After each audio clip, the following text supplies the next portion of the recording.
There we go. There we go. I got to get all these little cameras straight. Ah, all my people in the house. Let me hear you say, ah. I'm going to have to make some changes eventually.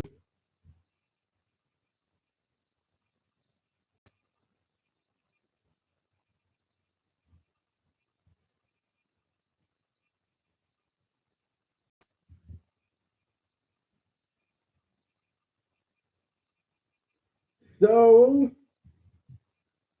it's a Mara. It's a Mara.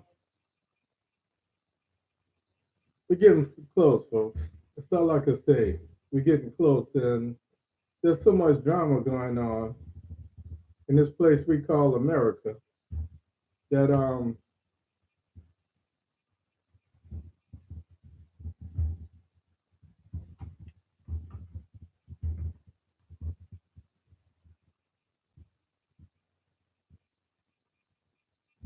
that I don't know what to say about it. So I'm just gonna say what I say when I say what I say. I'm gonna get it said. I'm gonna tell you that I said it, and then I'm gonna be gone. Because that's how we do this here. Oh, where my YouTube people at?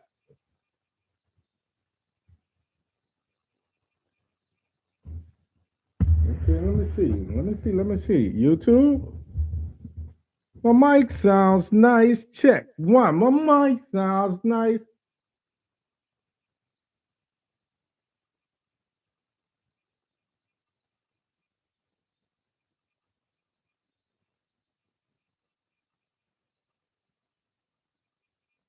So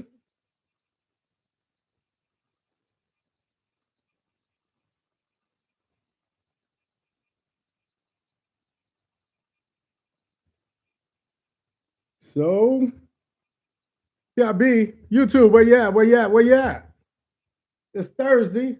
I know you guys are thirsty. I'm ready to give it to you. If baby, if you give it to me, I give it to you. Yeah, that's how I feel today. Got a little Luther playing in my head for some reason. I've been having these crazy dreams. I ain't got nothing to do with things that I eat. Cause my ass always been eating crazy. Sometimes I'll get up and I'll make a little something, something, and it just is what it is when I do what I do. I see my little gray spot. I got this little gray thing going on here. So, it is what it is. I'm 26 now. Y'all believe me, right? Man, I'm closing in on 63. Can you believe that? Now, most of you folks here already, with the exception of one person, y'all behind older than me, so y'all can't say nothing. Can't say nothing. But anyway, to that I'd say my mom used to say the only remedy to getting old is dying young, and that ain't the answer. So with that being said, hmm, it is what it is, folks. It is what it is. Trying to turn out some of these notifications so I don't get all this buzzing, boom, boom, boom, boom, boom. I'm on air. But it is. It is. It is. It is.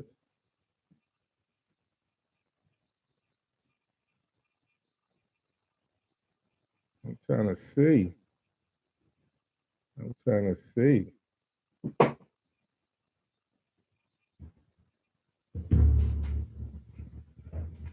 So what's up, people? I got a couple of people. What time is it? Oh, it's 3 past the half. I'm gonna get going in a minute. I'm gonna have to clean up my studio. I got so much junk in here, folks. I'm in transition. I'm doing one thing, then another. So I'm gonna try to ignore that for now. So So how's everybody doing? As I said, we're getting there, folks. It's about 3 past the half, 4 past the half. I'm gonna go ahead and get started in a minute. I was just giving a couple people. I didn't advertise today because I wanted to see who my loyalers were. Those people who know I'm gonna be here on Thursday regardless. Um, so I purposely didn't advertise, and I know you guys know I'm gonna be here. Last week we had some interruptions, me kind of fearing the weather and other things was going on. There's so much going on this week. I'm ready. I'm psyched. I'm pumped. I feel like I must be the greatest. I've been training differently. I wrestled with an alligator, tussled with a whale, handcuffed lightning through thunder in jail. So I must be the greatest. And I'm pretty too. I don't know what y'all said, but I got a couple pictures of Ali. Ali was one of my heroes growing up. And I know he wasn't a perfect man, but he did some things perfectly. And you know, the thing about no matter how great you are, there's always going to be human characteristic, and there's always going to be a naysayer who say, "Well, he did this, but he didn't do that." And I'm as guilty of that as anyone. So I know there's going to be some things said, folks. Y'all see my as the stuff moves around, you can see some of it in and out the frame. Okay, I'm trying to get it straight for me. I'm trying to get it straight for me. So bear with me while I play with this camera. I think that's a little bit better. Is that a little bit better? That's a little bit better. So how's it going? I'm gonna say this and I'm gonna say it one more time. We are 6 past the half, so I'm gonna go ahead and get started. I'm gonna say what I gotta say, then I'm gonna get out of here. I know you folks got things to do, and as we get closer to this election, there's only so many times we can say what we've already said. But my mission, my reason for being here is to keep you guys engaged, keep you excited, keep you in the game. Because the opposition, they're relentless. They just don't get tired. I don't understand where they get this energy from. I don't know what kind of drugs or stimulus they're using, but they just seem to always be in the game. So 6 past the half, I'm gonna go ahead and get started. I want to say good evening and welcome to the show. As always, I start off by saying thank you for spending your Thursday nights with me. Of all the things you could be doing, you choose to be here, listening to me give you the information, disseminate some of the craziness, and try to make it make sense. And for that, as I always say, one way or another, I'm truly humble. Um, 3 years you guys been with me now. 3 years, and it's just it's only getting better. So I feel like you never see Chinese restaurants advertising, yet they have a strong backing. And I just wanted to check those people that are with me all the time, whether I advertise or not. Those people that get notifications because you follow me on Facebook. Those people that get notifications because you follow me on YouTube. Those people that have seen some of my TikToks. And I've tried to add a human perspective to this so you just don't see me as this browbeater, someone who's standing over you saying, this is what we got to do, this is what we got to do, this is what we got to do. So you see me with some of the craziness riding in the car. You see me with some of the early, what I call birthday celebration. I plan out on November the 10th, I'll be 63 years old. And some of you that really know me know that I had a first cousin who was like a younger brother um, by the name of Clifford. And I'm going to just go off on a tangent for just a minute. At the age of 59, Clifford departed this worldly life for another place, hopefully a better place. And I would turn a certain number in November, and 2 months later, in January, Clifford would turn the same age. And because of that, he didn't get to see 60. He died in August. Um, so from August to November, I had what you might call survivor's remorse, where I felt bad because A, he wasn't here to for me to pick on. B, I realized that 60 wasn't promised.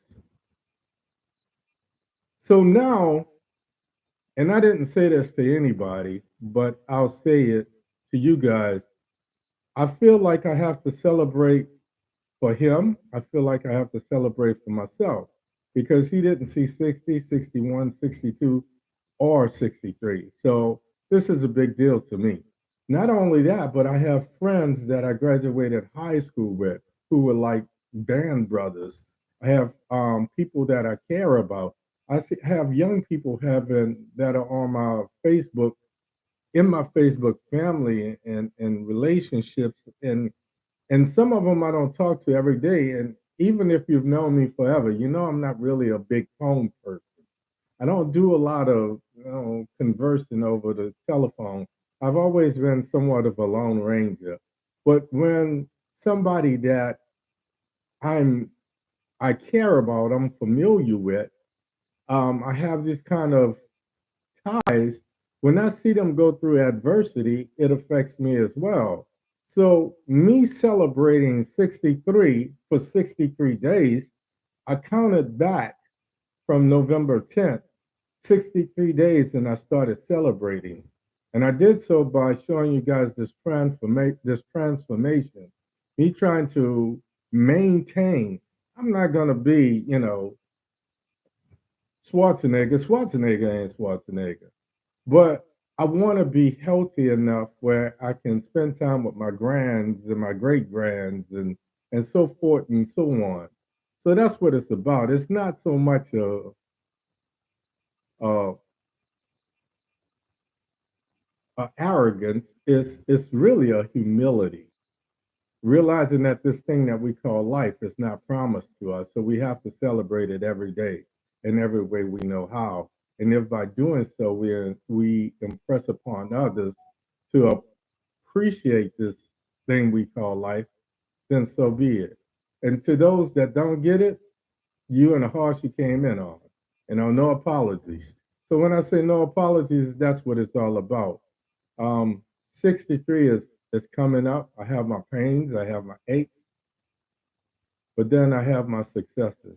I have people like you that have been supporting me for the last 3 years as I have done this show, week in, week out. And you're the people that I don't have to advertise for. You're going to be here at 7:30 on a Thursday night. And if you can't make it at 7:30 on a Thursday night, you're going to catch the replay. And you're going to come to me with things that are important to you. And you're going to say, hey, man, I saw this. And what does that mean? You should talk about this. And I take some of that stuff into, my consciousness. And I try to incorporate it, but then I try to hold the show to 30 minutes because you guys have got things to do. And I realize that we've been all through all of this, through all of this, through all of this. So we can only say it so many times. You understand what I'm saying? So with that, I'm gonna say good evening, welcome to the show. I'm humbled that you are here. My name is Hank Batiste. My show is called OMITDALOGIC. This shit makes no sense. I'm your host tonight, and if this is first time, this is the man. If you've been here before, welcome back. The voices in my head are coming to realize that at 62, I am my parents' generation. I realize now that my urgency for political, not correctness, but to correct the politics that the elected officials are playing is what I call a historical PTSD. And then I realized that we are all suffering from what I call PEST, PESTD. is post-election stress and traumatic disorder. And simply put, there's so many things going on in this circus that we cannot control that it forces a lot of us psychologically and emotionally out of the game. And we say things like, I'm not into politics. You're not into politics because your consciousness has been super saturated with this bullshit and you can't do anything about it. So you feel helpless. So week in, week out, when you turn on the news and you see all of this. But this political circus, just this week alone, we have these folks who have arrived at our southern borders. And that's become the new floodgate for give us your week. You're tired. You understand? So there should be a new Statue of Liberty at the southern border because that's our dishuddled masses. That's our new dishuddled masses. Whether they're coming from Haiti, whether they're coming from Venezuela or wherever they're coming from, Mexico, they're coming here because even with all the turmoil that's going on in this country, as much as I have traveled, I'm ashamed and I'm proud to say that this is still the best place. But it's not something that we can take for granted. So these people coming to the southern borders, they've given them a new name. They call them border. I call them border people. They call them asylum seekers. You understand? I call them border people because that's what they are. They're people first. You understand? We've got all of this going on. We've got these governors playing games with these people.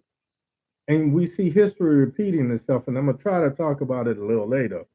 Then we see the Speaker of the House and these political elected officials profiting from public service and pushing their fiduciary responsibility aside for personal gain. Then we see this ideological war of words between people that carry labels: liberal, progressive, conservative, Trump supporter, Biden supporter, Biden hater, and so forth and so on.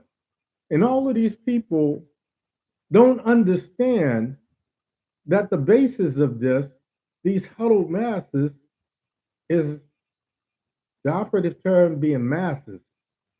If we get more than two people in the room, we got at least four different views of seeing the same thing. So it's about not only tolerance, it's about understanding. What if it were me? And how did I feel when it were me? When it was me? I'm conjugating my verbs.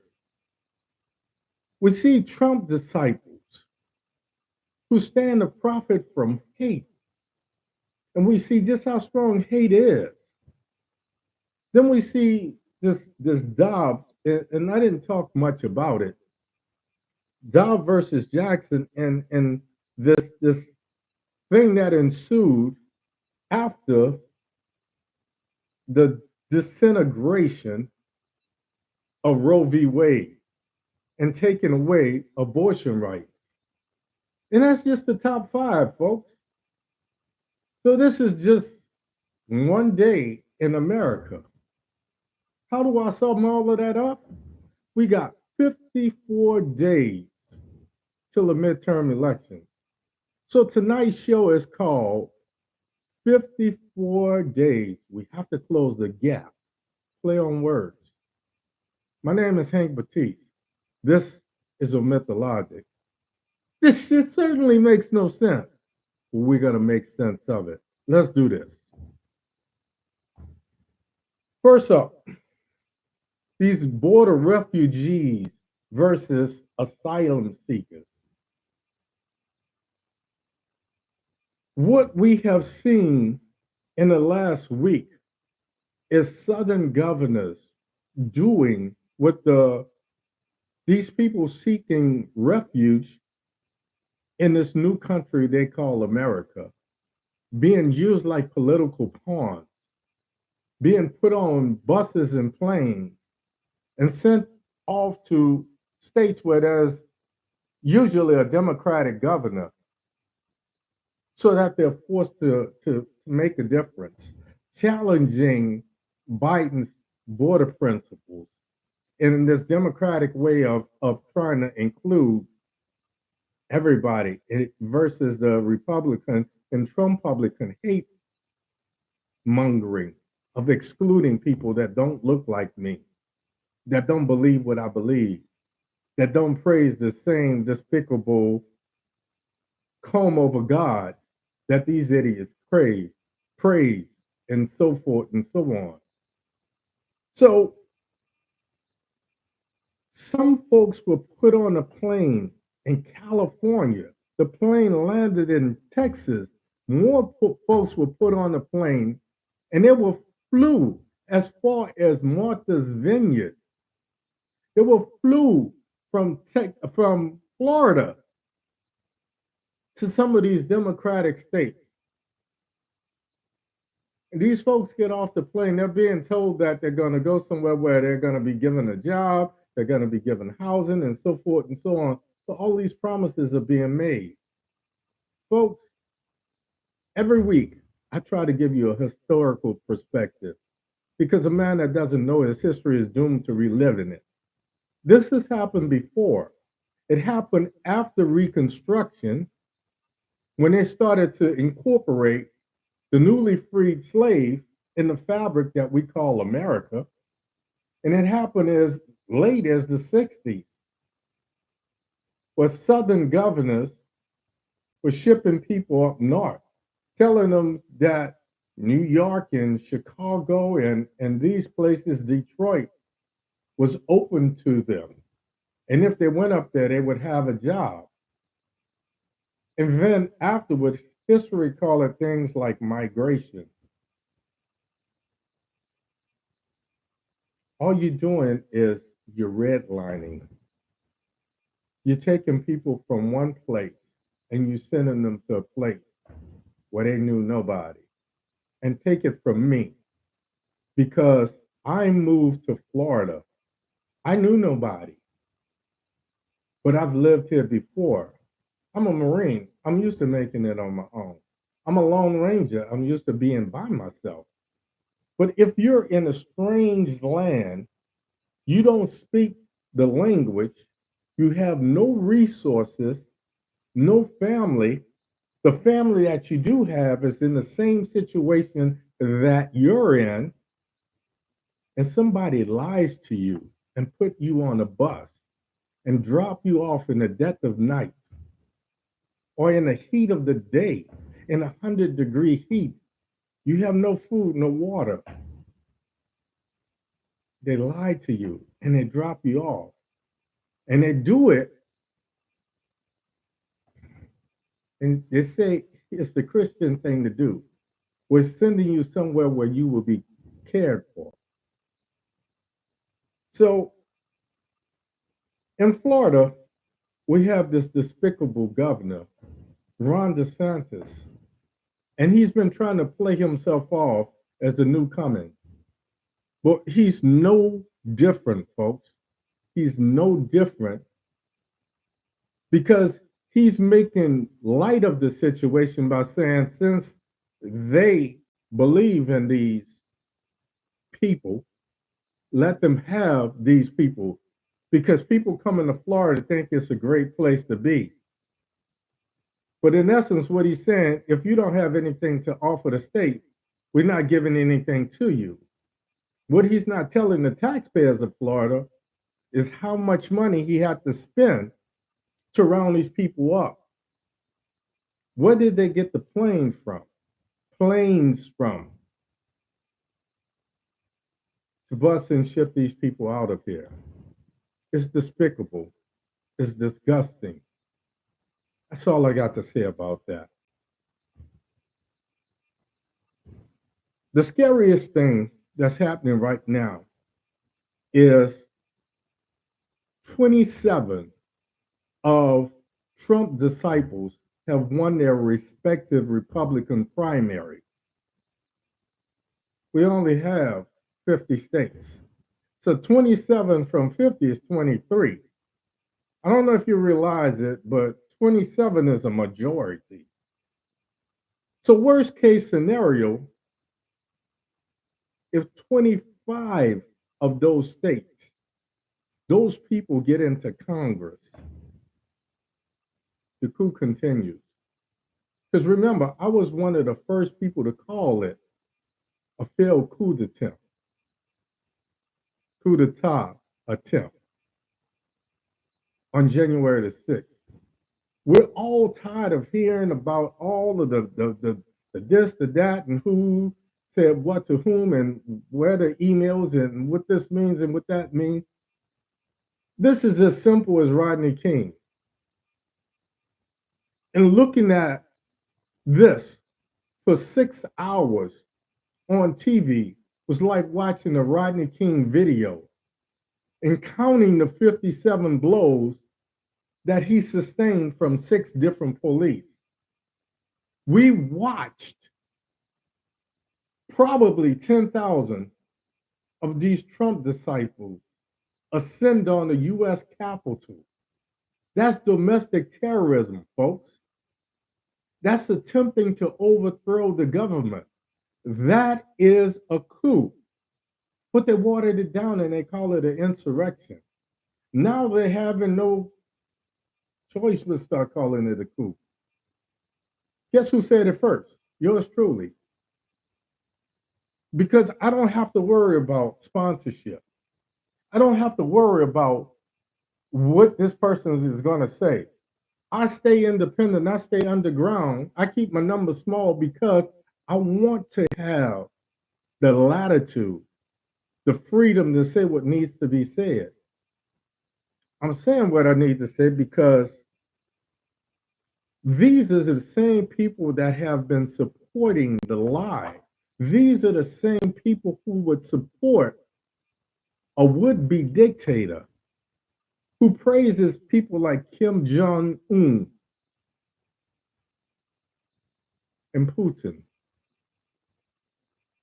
This is the same person who took one day it's 300 documents, the next day it's 150 documents, top secret information, not only on America, but on our allies in NATO. Why do you need this information? He says because he wanted it and he declassified it. You do not, first of all, you're not privy to it. It goes to the National Archives. That's what the Library of Congress is for. And second of all, you have demonstrated that if you can't have it, you would burn it down, it being the United States of America. So if 27 people that support this would-be fascist regime make it to Congress, need I say more? That's why I do what I do. That's why I'm here week in, week out. That's why I scare the bejesus out of you. And you get tired and you say things, well, you know what, man, that's cool for you, but I'm not into politics. That brings me to the next thing. I realize that I have become my parents' generation. I realize that we all are. Because when we look at this, we see the big picture. We see things from the top down. We see the what ifs from Congress, from the White House, from the Supreme Court. And after talking to my children, after talking to some people who are not as politically savvy, after talking to some younger people in their 20s, 30s, and early 40s, they said, what I'm concerned about is not so much what Trump do, not all of the stuff that you talk about, what Pelosi does, or so forth or so on. What I care about is gas prices. What I care about is inflation. What I care about is climate change. They don't care so much about corporate tax because they feel like that's above their pay grade. What they want to know is how much money they make and how much of that money they're going to take on. And more importantly, how much of that money can they use to have a quality of life at 25, at 30, 35? How do they put their children through the schools so that their children could have a better life? And that's how they see it. And it took me a minute to understand, me preaching that if we fix the problem, then all of those things will take care of themselves. And they said, no, we need to deal with those things first. Because the problem is the system isn't working. And that's where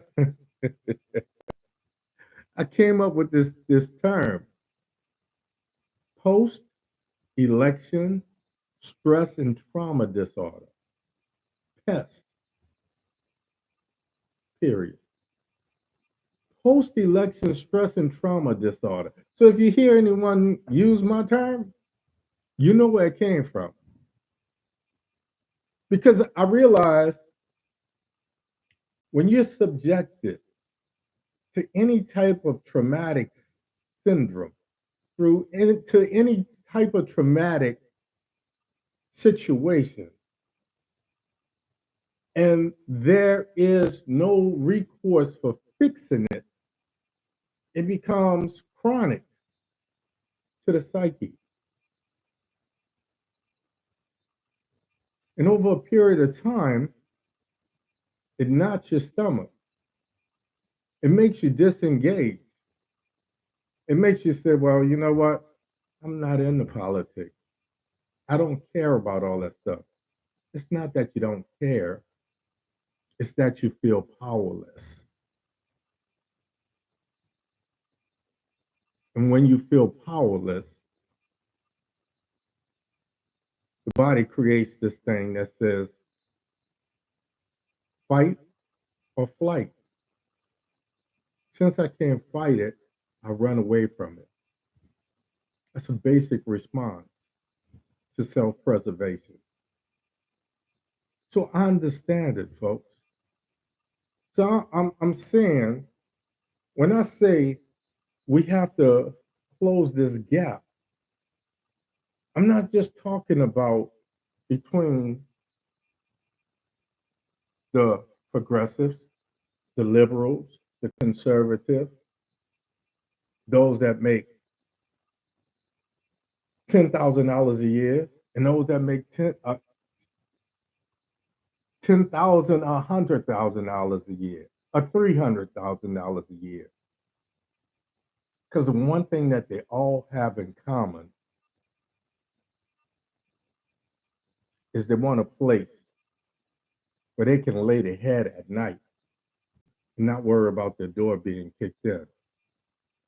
They want a place where they can go somewhere and not have to worry about some idiot saying, well, the guy that I supported, you say he lost, but I believe he won. Therefore, I'm going to hurt you simply because you don't feel like I feel. You don't support who I support. It's the young kids that say, all I care about is being able to afford to live from day to day, that my take-home pay takes me home and leaves me with a little something over so I can have a nice drink, so I can go out, I can take out a girl or a guy, or we can build a life together. That's the gap. That's where we have to unify. And the only reason I say we have to come together, because trust me on this, Roe v. Wade, and when you get a chance, it's kind of complex, but look up Dobbs, Dobbs. and abortion. There's been a lot going on, and it's young people that's been making these things happen. So when I'm saying, no, you don't understand, something tells me, well, just like our parents, when we tried to talk to our parents, when we were the young idealists, and we said, Ma, you don't understand, things are different now. My mama said, no, but son, what you don't understand, the more things change, the more they remain the same. We are our parents, and we have to listen to those young people because more than 60% of America now is under the age of 50. They don't know what it's like for a woman to have a backroom abortion and die of septic shock or bleed to death. Septic shock is when an infection overwhelms the body and all the bodily organs start to shut down. They don't know what it's like for a woman to have a hanger inserted in her vagina and trying to remove a fetus from her womb.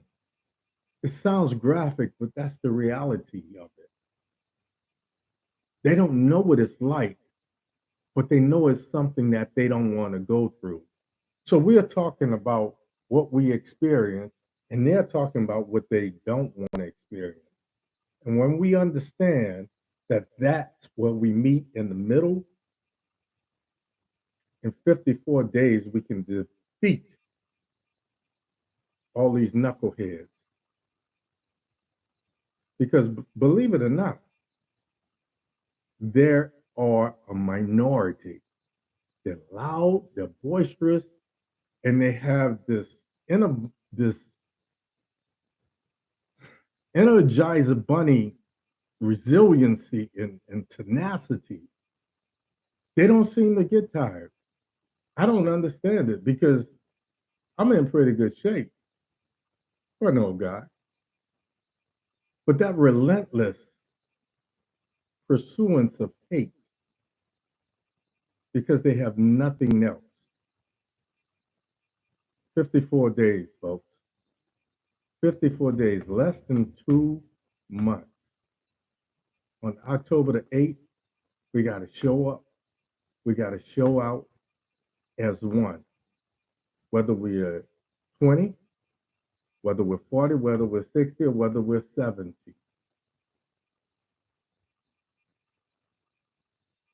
That's all I got for you tonight, folks. I was going to talk a little bit about Queen Elizabeth. I was going to talk a little bit about the contrast between being Queen Elizabeth and Princess Di. I was going to talk about why Di was held in great esteem and why there are so many countries of color who look at the death of Queen Elizabeth as a chance for them to have their independence in this millennium. I was going to talk about that, but I'm not.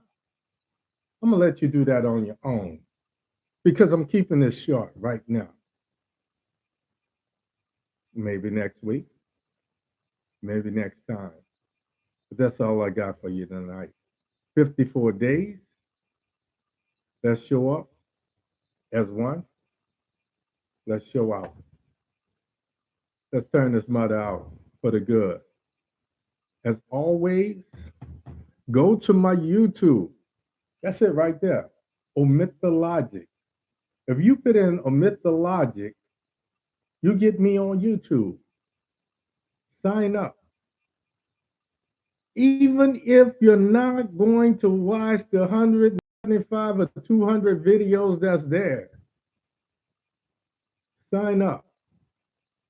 When you hear something that resonates, that touches you, share it with others because that's what the opposition is doing. We just talked about how resilient and relentless they are. Subscribe, ring the bell, Share it. Share it. Because that's what we're going to need. That's how we come together. As always, important. I'll see you next week, right here. Same Baptiste time, same Baptiste place. And finally, as always important, I wish you love. I wish you, my people, peace. And like your man with the gray spot and the sunroof in his afro, I wish you had great. I'm out of here. I love you. Ain't a damn thing you could do about it. Good night, people. What ups? YouTube.